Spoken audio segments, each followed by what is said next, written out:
连接花莲市甲台11线的花莲大桥启用到达超过50档。2018年因为大地震，桥走位去需要重启，不过因为经费无够，流标真侪届啊。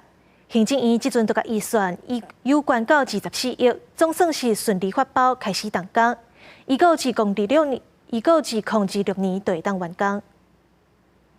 1968年就兴建的花莲大桥是花莲北区专门连接台11线海边的围桥梁，因为路面下，伫2002年改建二大桥梁了后，才东西向单线通行。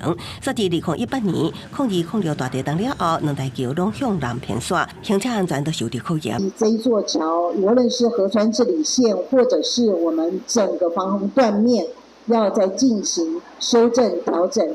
还有面临到地震造成的原因，让我们希望把花莲大桥来更新。为着争取花莲大桥重建，行政院原本预算编列大约17亿，不过期间经过2年13摆流标，最后预算增加到约24亿，总算顺利发包。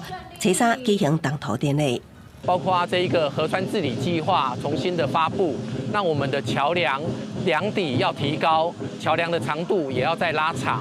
那另外在107年的地震，桥梁也受了一些影响，所以我们这一次重新做一个改建。公路总局强调，花莲大桥位伫岭顶断层地质敏感区，因为河川地理线变化，桥梁长度甲宽度拢不足，爱采用更小型梁桥来施工。那最尾是国家湿地建设时，爱兼顾生态保育，工程预计2026年完工。记者综合报道。